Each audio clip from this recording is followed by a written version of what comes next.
12.3 내란 사태 이후 사회 갈등이 심각해진 가운데 기독교 신앙을 내세운 극우 집회를 어떻게 봐야 할지 고민하는 이들이 많습니다.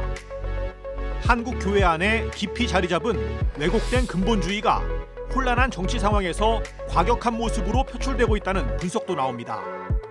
복음주의 신앙과 근본주의 신앙은 어떻게 다른 것이고 왜곡된 근본주의를 왜 경계해야 하는지 세문안교회 이상학 목사에게 들어봅니다. 목사님 안녕하세요. 안녕하세요.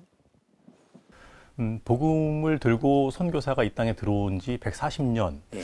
한국교회는 그 사이 정말 눈부신 성장을 이뤘어요. 예. 지금의 한국 사회와 교회를 바라보면은 아마 많은 분들이 마음이 편치 않을 것 같습니다. 사회적으로 이념 갈등이 심각하고요. 또 그 중심에는 기독교를 표방하는 분들의 목소리도 이 언론의 조명을 받고 있고요. 갈등이 너무 심각한데 이 갈등을 어떤 심정으로 목사님은 바라보고 계세요? 그 갈등 속에 있는 교회 모습이 어떠해야 되는가라는 것으로 저한테는 질문이 와닿아요. 결론부터 말씀드리면은 저는 교회 주인 되시는 주님한테 너무 죄송해요. 교회를 그리스도의 몸이라 그러잖아요. 그거는 그냥 교리적 선언이 아니거든요. 오늘날의 교회는 결국은 무엇을 나타내 주냐? 독일의 신학자였던 보네퍼는 교회는 그리스도의 현존이다라고 얘기를 했습니다. 오늘날 과연 한국교회가 보여주는 현재 우리의 현존의 모습이 정말 그리스도가 저런 분이구나라고 믿지 않는 사람들도 깨달아 알 수 있도록 하는 바로 그 모습인가? 라고 봤을 때 안타깝게도 아닌 것 같아요. 그것에 대해서 고개가 갸우뚱해지도록 느끼게 만들 것 같아요. 저런 그리스도라면 나는 교회 가는 것들에 대해서 상당히 좀 부정적이야 라고 인식될 수 있는 그런 측면에서 오늘날 한국교회 대다수가 아니지만은 일부일지라도 교회가 보이는 모습들에 대해서는 우리가 깊이 반성할 부분들이 많이 있다라고 생각합니다. 특별히 사회가 양극화되고 많은 분들이 아주 예민한 가운데서 서로가 가지고 있는 정치적 신념 때문에 부딪히는 모습들을 보면은 너무나 안타깝고 그 가운데 교회 모습이 있다는 것들에 대해서 주님한테 너무 죄송한 마음입니다. 예. 목사님은 설교 그리고 집필 활동을 통해서 건강한 신앙에 대해서 강조하시고 또 건강한 교회 공동체의 모습에 대해서 강조하시면서 어느 책을 보니까 이제 근본주의에 대해서도 말씀을 하신 바가 있더라고요. 우리가 이제 흔히 교회 안의 신앙을 이제 복음주의 또 보수적인 신앙 이것을 강조하는데 근본주의라고 하는 용어는 많이 듣긴 하지만 정확히 무엇인가 어떤 속성을 가지고 있는가 잘 모르는 것 같습니다. 근본주의와 우리가 흔히 말하는 복음적 보수적 신앙 어떻게 차이가 나는지 좀 설명을 해주시죠. 많이 다릅니다. 그런가요? 예, 많이 다릅니다. 그러니까 우리가 이제 복음주의와 대당되는 소위 신앙의 흐름으로 자유주의라는 얘기는 많이 써봤잖아요. 소위 세속화라든지 그 세상에 어떻게 보면은 반기독교적인 사조들을 무분별하게 교회 안에 도용을 하여서 예수 그리스도 중심의 신앙을 소위 물타기 하고 성도들의 신앙을 인본주의적으로 끌고 가는 것을 우리가 자유주의다라고 명명을 했었잖아요. 그리고 이 부분에 대해서는 교인들이 많이 알고 있습니다. 근데 그것에 정반대되는 쪽에서 복음주의와 또 대척점에 서 있는 게 근본주의 신앙이에요.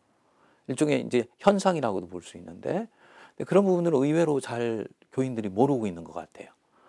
이제 역사적인 연원으로 보면 원래는 이제 소위 서구 사회가 급속히 세속화되고 과학주의화 되어 나가면서 소위 과학에 대한 거의 맹목적인 그런 어떤 맹신으로 교회에 가지고 있는 전통적인 가치, 그 예수님의 동정녀 탄생에 대한 부분, 또 예수님의 기적이라든지 부활이라든지 이런 기독교가 가지고 있는 신비적이면서도 그리고 초자연적인 역사들을 전면 부정하는 흐름들이 한동안 있었거든요. 이제 그런 부분들에 대해서 교회가 꼭 가져야 되는 5가지 근본 가치에 옹호라는 측면에서 건강하게 시작이 됐어요. 본래 근본주의는. 그래서 5가지 근본적 신조들을 우리가 지켜야 된다. 그 중에 하나가 동정녀 탄생, 예수님의 기적을 인정하는 거, 뭐 성경의 무설, 부활에 대한 역사적 사실성의 확증, 뭐 이런 것들입니다. 근데 이제 이런 것들이 시간이 지나면서 소위 이것도 어떻게 보면 이제 그 교조화된 거죠. 그래서 복음주의와 크게 이제 세 가지 측면에서 대척점에 서게 됩니다. 첫 번째로는 복음주의는 이성과 상식과 합리성을 배제하지 않습니다.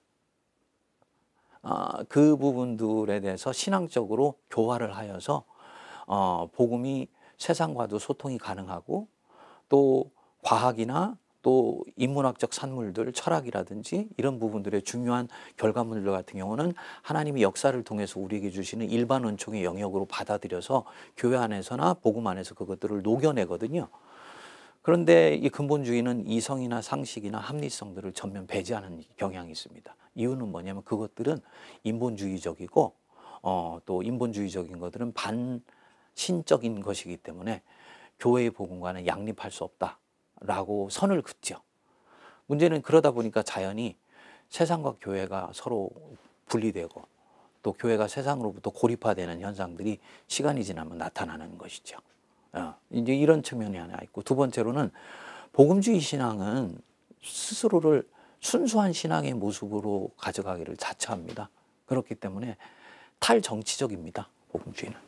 물론 탈정치적이라 그래서 뭐 교회가 사회 참여를 한다든지 시민으로서의 건강한 참여를 성도에게 부정하도록 하는 이런 것들은 아닙니다. 그렇지만은 복음주의 신앙은 교회의 길을 특정한 정치 이념이나 이데올로기와 절대로 동일시하지 않습니다.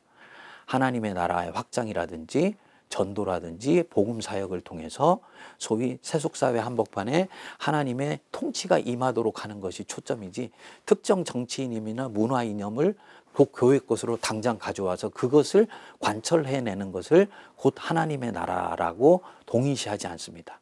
이유는 명료합니다. 그렇게 하는 부분들도 교회의 길에 하나일 수는 있지만 거기에 자칫 올인하게 되면 더 복음의 중요한 전망이라고 할 수 있는 하나님의 나라가 이 땅에 임하는 데 필요한 많은 보편적인 진리들을 놓쳐버리게 된다.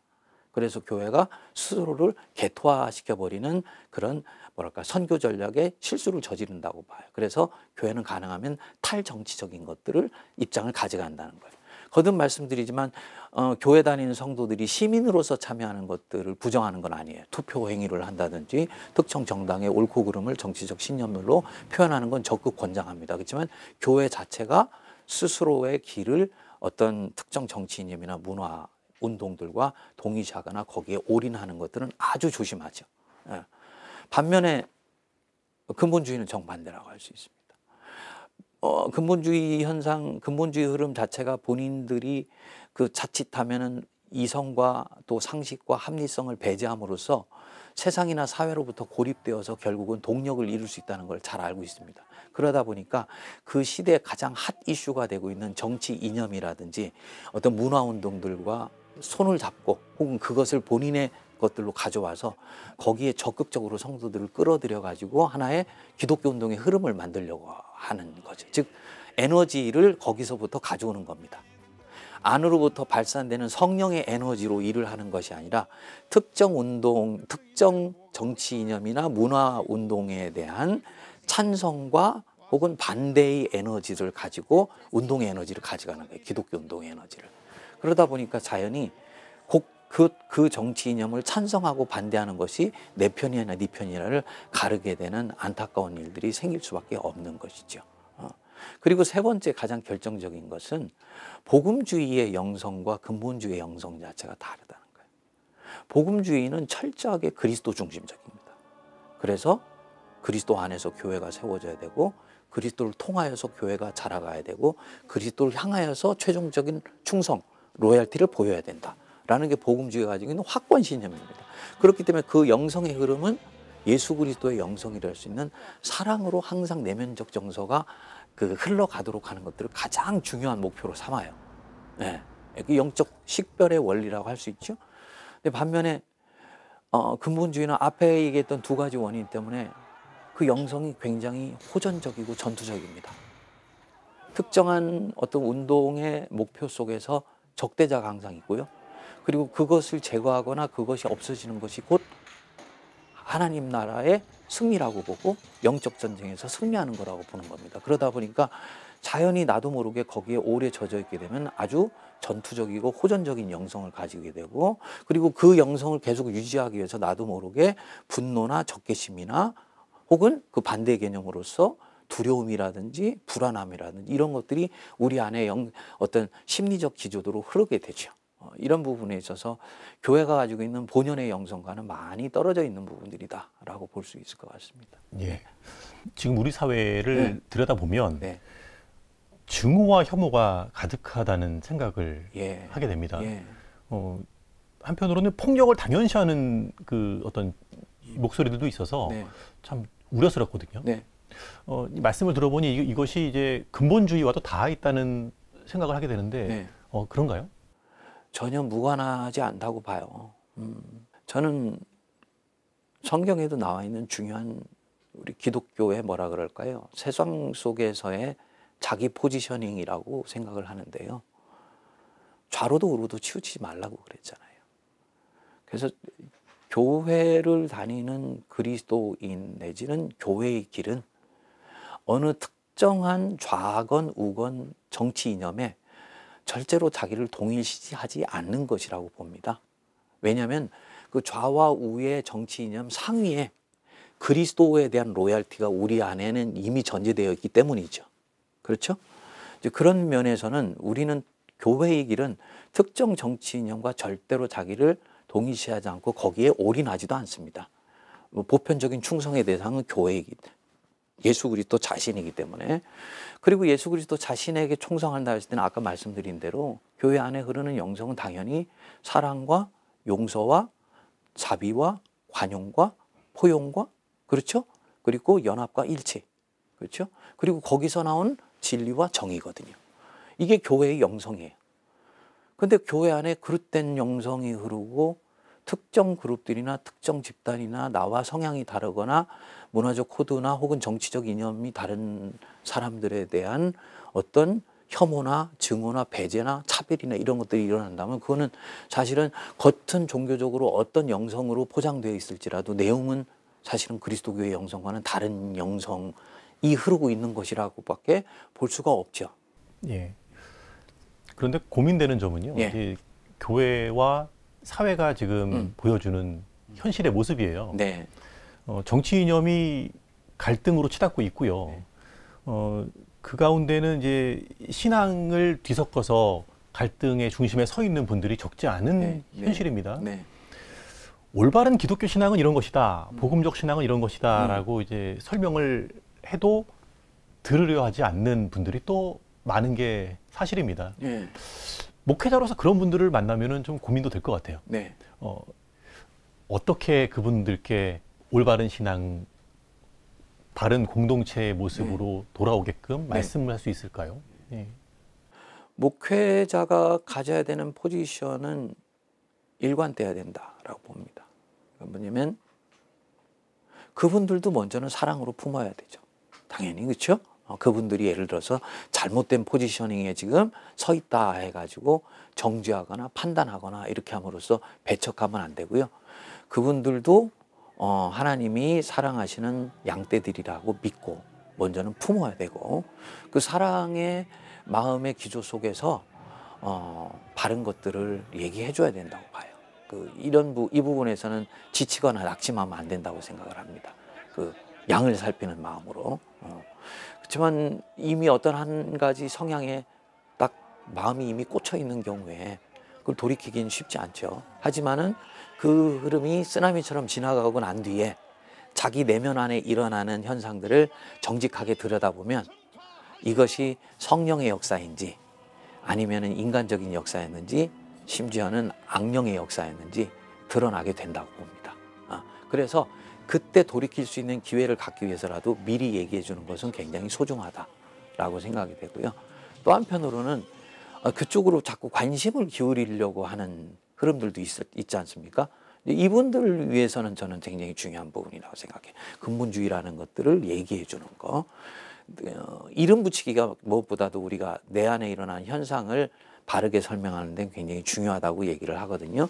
자유주의에 대해서는 이름 붙이기를 했지만 근본주의에 대해서는 이때까지 우리가 그렇게 이름 붙이기를 안 해왔어요. 근데 이름 붙이기가 이제는 네이밍이 됐다라는 것이 굉장히 중요한 진일보라고 생각을 합니다.